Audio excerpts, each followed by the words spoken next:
Hello student, welcome to my YouTube channel. आज का video BSc chemistry और MSc chemistry कर रहे स्टूडेंट के लिए एक संजीवनी बूटी की तरह होगा। इस वीडियो में हम बात करेंगे एक ऐसे शख्स के बारे में जिन्होंने तमाम कठिनाइयों और संघर्ष के बाद हाल ही में assistant professor in chemistry in Bhavnagar university ये पद हासिल किया है, ये पद प्राप्त किया है।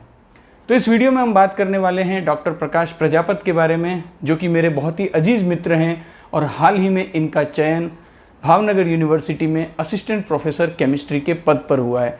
तो बहुत ही गौरव की बात है कि असिस्टेंट प्रोफेसर केमिस्ट्री के पद पर चयन होना भावनगर यूनिवर्सिटी जैसी प्रतिष्ठित यूनिवर्सिटी में बहुत ही ये एक गौरव की बात होती है। और तमाम कठिनाइयों और संघर्ष के बाद जब आपको इतना बड़ा पद मिलता है तो ये अपने आप में और भी ज़्यादा गौरव की बात हो जाती है। तो उन्हीं की स्टोरी आपके साथ इस वीडियो में शेयर करूंगा, जिससे बीएससी केमिस्ट्री और एमएससी केमिस्ट्री कर रहे तमाम स्टूडेंट को मोटिवेशन मिलेगा कि कई बार जब हम प्रयास करते हैं, अपना होल हार्टेडली हम एफर्ट करते हैं, लेकिन हमें सफलता नहीं मिलती है, तो उस समय आपको रुकना नहीं है, आपको अपने मंजिल की तरफ बढ़ते रहना है। देर सवेर सफलता आपको ज़रूर मिलेगी। तो अगर शुरुआती दौर की बात करें तो इन्होंने पीएचडी किया केमिस्ट्री में मोहनलाल सुखाड़िया यूनिवर्सिटी से। पीएचडी केमिस्ट्री इन्होंने CSIR UGC नेट JRF के साथ किया, जिससे इनको जो पीएचडी का जो टेन्योर था उसके दौरान फेलोशिप मिलती रही। उसके बाद चूँकि इनका जो इंटरेस्ट है वो टीचिंग में था, तो इंडस्ट्री में एक दो जगह जॉब ज्वाइन किया, लेकिन वहाँ पर मन लगा नहीं, क्योंकि जब आपका इंटरेस्ट, आपका पैशन कहीं और होता है तो आपको किसी और चीज़ में मन लगता नहीं है। तो इन्होंने फिर टीचिंग में ज्वाइन किया गणपत यूनिवर्सिटी में as a assistant professor chemistry.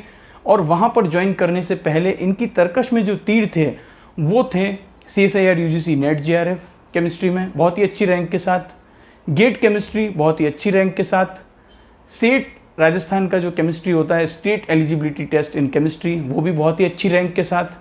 तो काफ़ी अच्छी जो जितनी भी क्वालिफिकेशंस एमएससी केमिस्ट्री करने के बाद और पीएचडी केमिस्ट्री करने के बाद आपके पास होनी चाहिए, वो तमाम डिग्री, तमाम क्वालिफिकेशन इनके पास थी। लेकिन कई बार जब हमारी बात होती थी तो मन में एक टसक ये रह जाती थी कि इतना सब कुछ अचीव करने के बाद भी सरकारी सेवा में चयन नहीं हो पा रहा है। जबकि कई सारे ऐसे मित्र भी थे इनके पीएचडी के दौरान, जो कि पीएचडी करने के बाद और इन तमाम क्वालिफिकेशंस के बाद जिनका चयन सरकारी असिस्टेंट प्रोफेसर के पद पर हो चुका था, और ये कई बार मायूस हो जाते थे। ये एक ह्यूमन नेचर होता है, ये सभी के साथ होता है। ऐसा नहीं होगा कोई भी इंसान इस दुनिया में जो कि कभी निराश ना हो, लेकिन जो आपको जो चीज़ें आगे बढ़ाती है वो ये होती है कि निराशा के बाद आप कितना जल्दी उससे उबर पाते हैं। तो इन्होंने अपना प्रयास जारी रखा। कई जगह पर इन्होंने जब भी असिस्टेंट प्रोफेसर के लिए वैकेंसी आती थी गवर्नमेंट में तो ये अप्लाई करते रहते थे। तो चूँकि गुजरात में ही ये अपना जो टीचिंग का कार्य है वो कर रहे थे, और गुजरात में जो गुजरात गवर्नमेंट है उन्होंने वैकेंसी निकाली, जो एफिलेटेड कॉलेज होते हैं यूनिवर्सिटी से, वहाँ के लिए वैकेंसी निकली। अब वैकेंसी निकली असिस्टेंट प्रोफेसर केमिस्ट्री के लिए, और आई एम नॉट श्योर ये वैकेंसी लगभग 2020 के आसपास में निकली थी।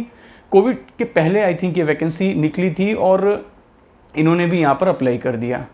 यहाँ पर जो सिलेक्शन प्रोसेस था वो कुछ ऐसा था कि पहले तो आपको अप्लाई करना है, उसके बाद जितने भी कैंडिडेट अप्लाई करेंगे उनकी एक मेरिट लिस्ट बनेगी, और मेरिट लिस्ट बनने के बाद इंटरव्यू के बेस पर आपका सिलेक्शन होगा। तो जो पहली चुनौती थी वो ये थी कि मेरिट लिस्ट के अंदर आपको अपना स्थान बनाना है।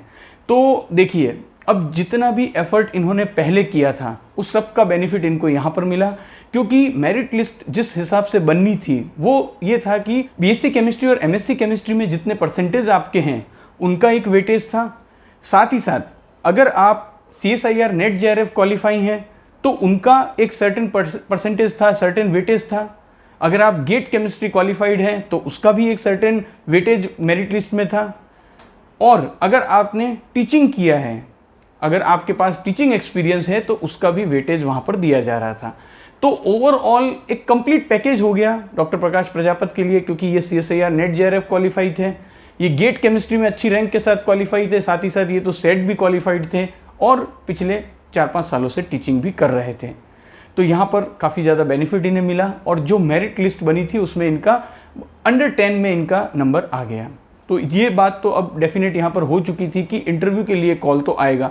और यहाँ पर एक बात और बता दूँ कि चूँकि ये बिलोंग करते हैं राजस्थान से और अप्लाई कर रहे थे गुजरात में, तो वहाँ पर इनका जो कैटेगरी थी वो इन्हें जनरल से ही कंसीडर किया जा रहा था। तो अच्छी रैंक लाना बहुत ज़रूरी था, क्योंकि अगर आप अच्छी रैंक लाएंगे तो आपको इंटरव्यू के लिए कॉल आने के चांसेस ज़्यादा रहेंगे। अब उसके बाद आप जानते हैं कि जब ये प्रोसेस हुआ, और गवर्नमेंट की प्रोसेस है वो काफ़ी स्लो होती है, आप सभी जानते हैं, और इस बीच में कोविड का भी टाइम था, कोविड की वजह से भी काफ़ी सारी जो चीज़ें थी वो अफेक्टेड हुई, तो काफ़ी ज़्यादा समय निकल गया। उसके बाद अभी रिसेंटली 1 या 2 महीने पहले ही जब वापस ये प्रोसेस स्टार्ट हुई, तो मेरी इनसे बात लगातार होती रहती थी, तो इन्होंने बताया कि अंकित अब इंटरव्यू के लिए कॉल आने स्टार्ट हो चुके हैं और हाई प्रोबेबिलिटी है कि मेरा जो कॉल है वो मुझे लगभग हर कॉलेज से आएगा।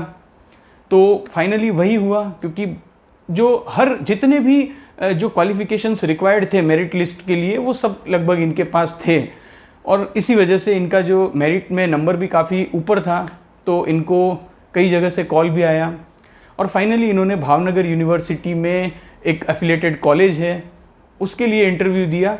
और इंटरव्यू जिस दिन हुआ तो इन्होंने बताया कि वहाँ पर जो पैनल था वो भी 8 से 10 सीनियर मेंबर थे वहाँ पर, और वहाँ पर एक बहुत ही रिगरस प्रोसेस हुई इंटरव्यू की, जिसमें कि कई सारे क्वेश्चंस भी पूछे गए और आपका जो पूरा टेम्परामेंट है वो चेक किया गया।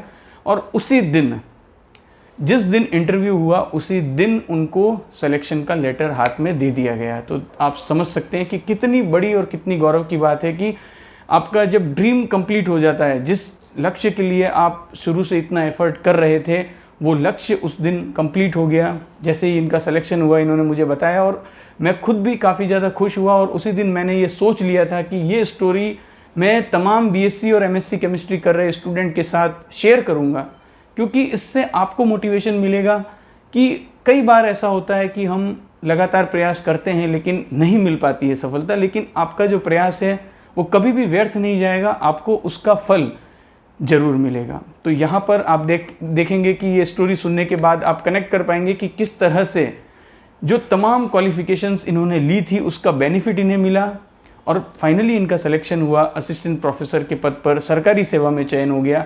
तो ये एक मोटिवेशन है तमाम एमएससी और बीएससी केमिस्ट्री कर रहे स्टूडेंट के लिए कि आपको लगातार प्रयास करना है। अगर आप CSIR नेट की प्रिपरेशन कर रहे हैं तो आपको अपना होल हार्टेडली एफर्ट करना है, ये कोशिश करनी है कि जितनी अच्छी से अच्छी रैंक में ला सकता हूँ वो लाना है। गेट केमिस्ट्री में भी आपको अच्छी से अच्छी रैंक लाने पर ध्यान देना है, और तमाम जो निराशा का दौर आता है उसको आपको दूर करते हुए सिर्फ और सिर्फ अपनी मंजिल पर आपको फोकस करना है। और बहुत सारे स्टूडेंट यहाँ पर ऐसे भी होंगे जो ये कहेंगे कि सर हमारी तो फाइनेंशियल कंडीशन ठीक नहीं है, हम कैसे इतना जो ये सब कुछ है, कॉस्ट है, कोचिंग की कॉस्ट है, ये सब कैसे अफोर्ड करें। तो मैं आपको बताऊं कि जो मेरे मित्र हैं उनके पिताजी एक सिक्योरिटी गार्ड की पोस्ट से अभी तो रिटायर हो चुके हैं, लेकिन उसके बावजूद भी उन्होंने अपने जो बच्चे हैं उनको काफ़ी अच्छे से पढ़ाया। और एक बात और भी है कि कई बार जो हम बोलते हैं कि फाइनेंशियल जो कंडीशंस हैं वो हमारे पेरेंट्स की ठीक नहीं है, लेकिन अगर आप गौर से देखेंगे तो जितने भी गवर्नमेंट कॉलेजेस हैं वहाँ पर बीएससी केमिस्ट्री और एमएससी केमिस्ट्री की फ़ीस बहुत ही कम है। तो आपको ये कोशिश करनी है कि गवर्नमेंट कॉलेज में पहले तो अपना सिलेक्शन लेना है, जिससे कि आप बहुत ही कम फीस में पढ़ पाएंगे।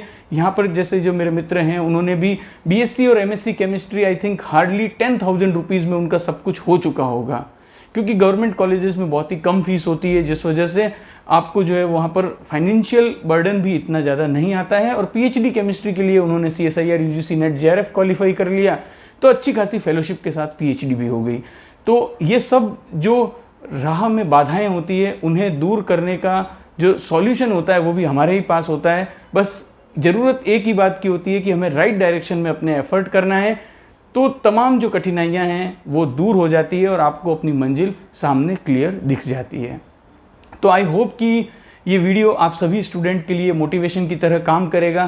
कुछ बहुत ही खूबसूरत पंक्तियों के साथ अपनी बात को ख़त्म करना चाहूँगा कि मंजिल तो मिल ही जाएगी भटकते ही सही, मंजिल तो मिल ही जाएगी भटकते ही सही, गुमराह है वो जो घर से ही ना निकले। जय हिंद।